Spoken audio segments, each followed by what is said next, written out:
The rule was clear: slow to 80 on the approach to Frankfurt Junction, then 50 through the curve. Amtrak 188 should have been easing back, preparing for one of the sharpest bends on the Northeast Corridor. Instead, it was increasing past 100 miles per hour, more than twice the limit, and still climbing. The crash was certain. The cause was not.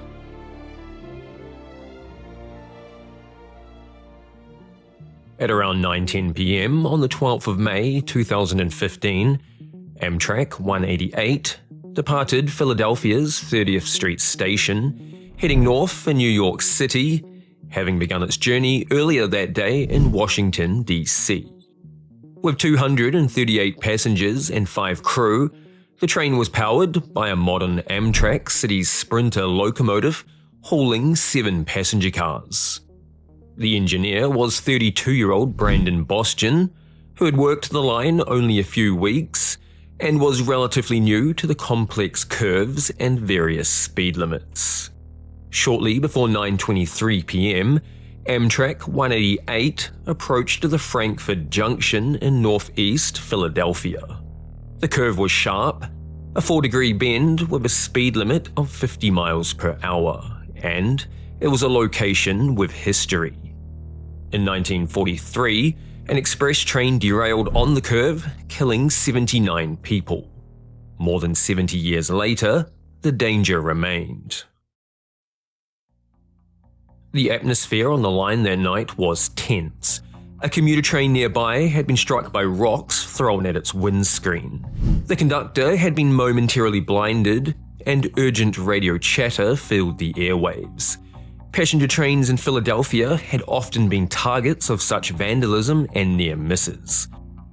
For Amtrak 188, approaching the Frankfurt Junction, the rules were clear: slow to 80 miles on the approach, and then 50 within the curve. However, instead of slowing, the locomotive surged ahead, accelerating through 100 miles per hour and increasing. As the train powered ahead in the dark of night, it wasn't until the last few seconds that the engineer saw the curve and hit the emergency brake. But by this point, it was too late. The disaster was inevitable. Inside the passenger cars, the train lurched hard as it hit the bend.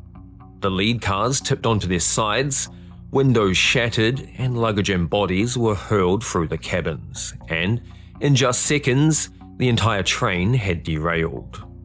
Former Congressman Patrick Murphy, one of those on board, later recalled the scene as a lot of mayhem, a lot of blood, a lot of bleeding. There was no mystery as to how the accident had happened. The train had been speeding.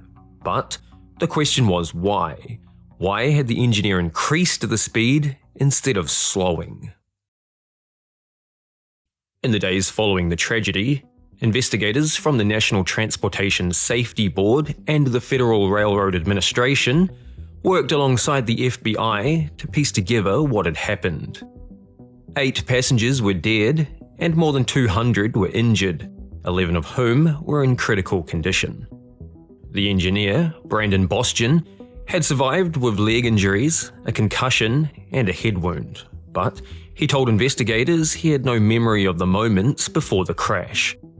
To investigators, this wasn't just a gap, it was a void. The one man who could explain why the train was accelerating remembered nothing of the crucial minutes before the crash. Investigators turned to the train's data recorder to find answers. It showed Amtrak 188, despite the 50-mile speed limit, was accelerating in the final stretch before the curve, reaching 106 miles per hour just 16 seconds before the accident. The engineer had only activated the emergency brake a few seconds before the crash. For the NTSB, the data recorder had raised more questions than it answered.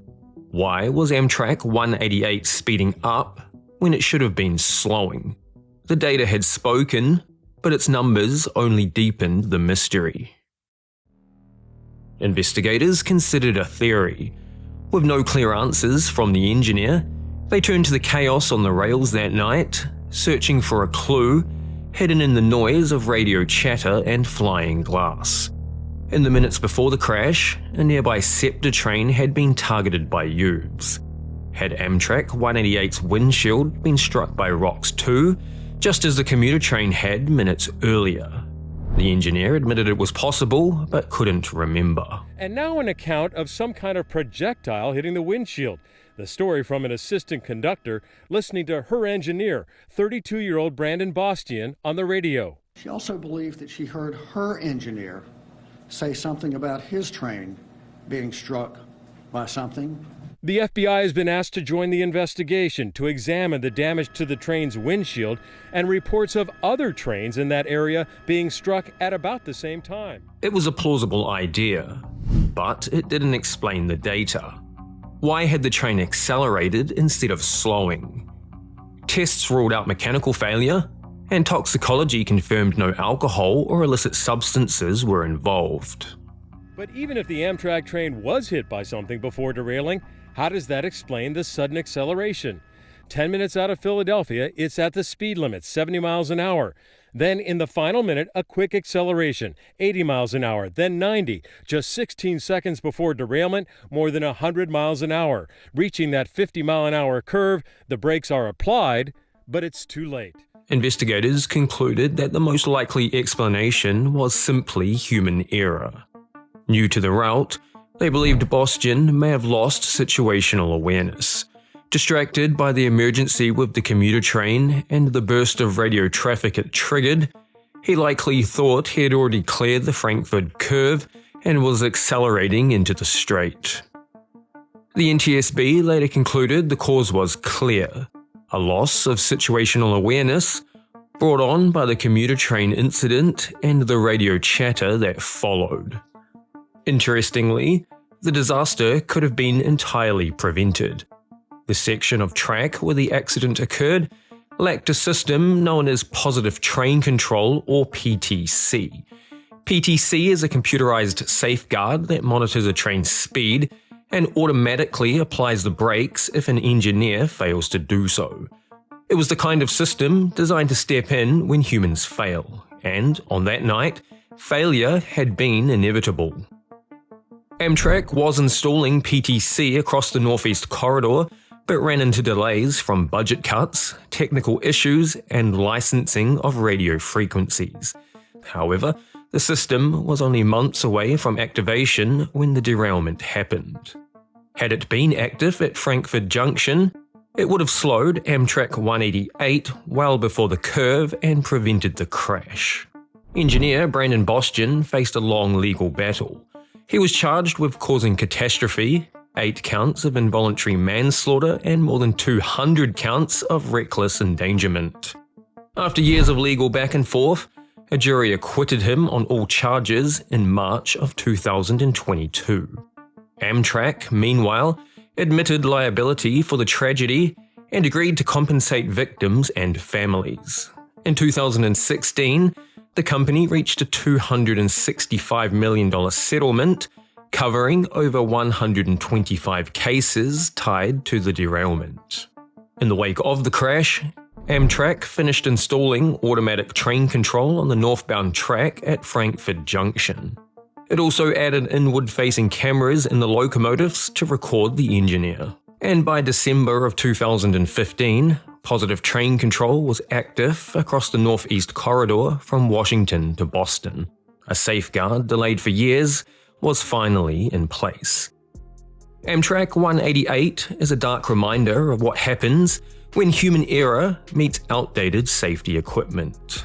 A train that should have been slowing was instead speeding up, and in less than a minute, hundreds of lives were changed forever. That's all for today's video. If you found value in it, I'd love it if you subscribed and joined me for the next one. And as always, thanks for watching.